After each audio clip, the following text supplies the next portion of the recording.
여호와여, 내가 주를 높일 것은 주께서 나를 끌어내사 내 원수로 하여금 나로 말미암아 기뻐하지 못하게 하심이니이다.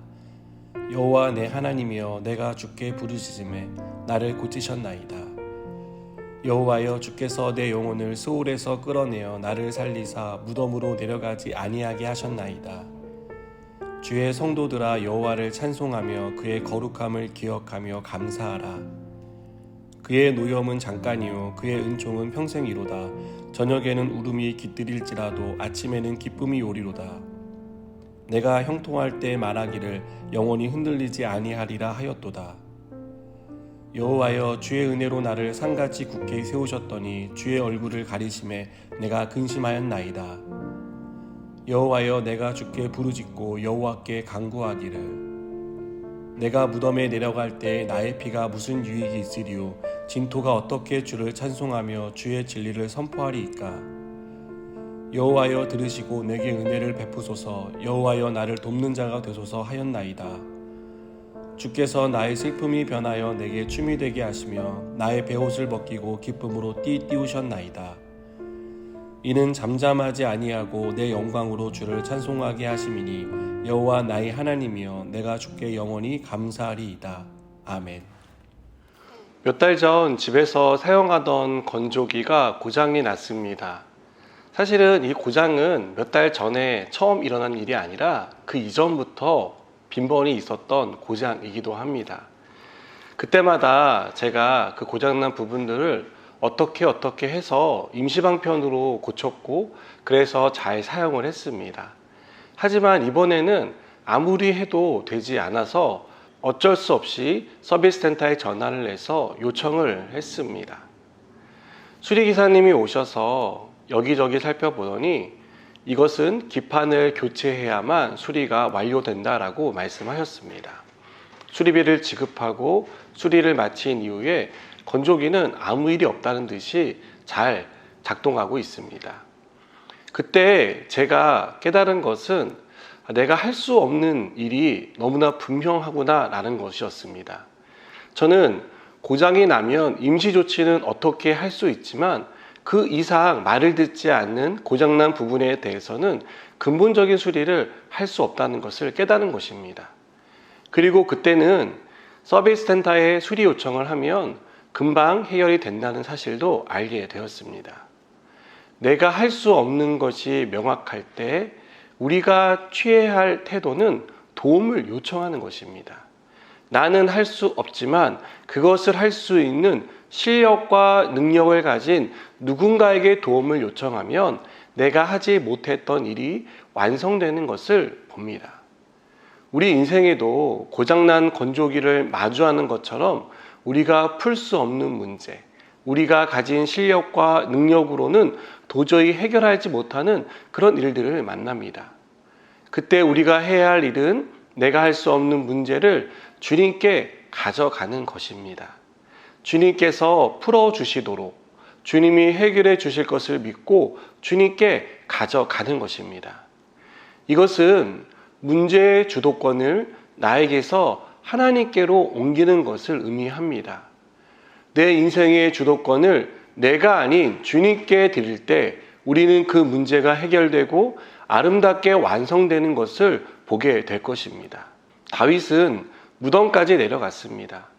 그런데 그곳에서 하나님께 부르짖었더니 무덤에서 끌어 올리셨다라고 고백합니다. 다윗은 형통할 때 나는 영원히 흔들리지 않겠다라고 확신했습니다. 이것은 다윗뿐만 아니라 우리가 자주 하는 말이며 실수입니다. 우리는 형통할 때, 평안할 때, 막 은혜를 받았을 때 절대 주님을 배신하지 않겠다라고 결심합니다. 어떤 경우에도 흔들리지 않을 것이며 이 믿음을 반드시 지켜낼 것이다라고 자신합니다. 그러나 이것은 우리가 얼마나 연약한 존재인지 또 우리의 결심이 3일을 채 가지 못한다는 것을 망각한 교만한 생각인지를 더 분명하게 보여줄 뿐입니다.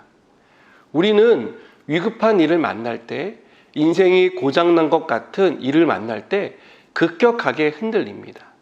우리가 결심한 것이 정말 무색할 정도로 심하게 요동치는 것을 봅니다. 여러분, 우리는 내가 흔들리지 않을 것이다라고 자신할 수 없습니다. 내가 나를 가장 잘 알고 내가 한번 결심하면 어떤 일이 있어도 지킬 수 있다라고 장담할 수 없는 것입니다. 주님이 지켜주셔야 지켜집니다. 우리의 결심이 흔들리지 않도록 주께서 붙잡아 주셔야 흔들리지 않을 수 있습니다. 이것은 우리 인생의 주도권을 나에게서 주님께 넘길 때에만 가능한 일입니다. 다윗의 고백을 보십시오.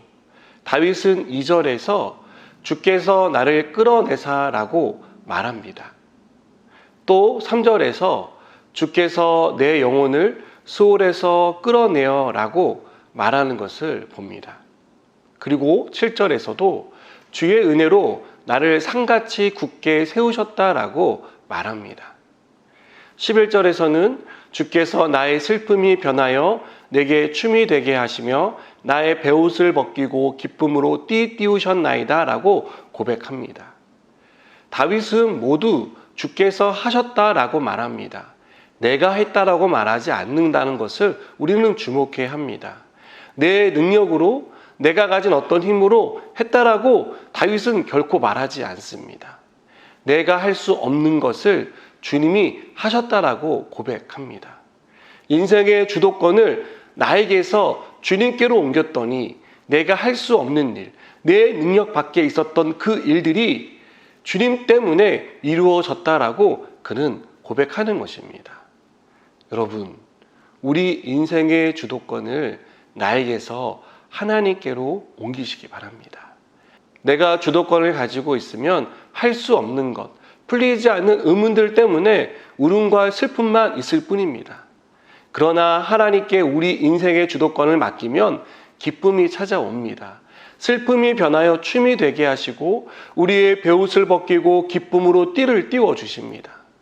오늘도 내가 이끌어가는 내 인생이 아니라 주님이 이끌어가는 우리의 인생이 되기를 축복하고 또 그런 삶을 살아가기를 주님의 이름으로 축복합니다.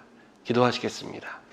하나님, 우리 인생의 주도권을 주께 맡기며 주께서 우리의 삶을 이끌어 가시는 것을 신뢰하며 또 온전히 의지하며 나아가게 하여 주옵소서. 예수님의 이름으로 기도드립니다. 아멘.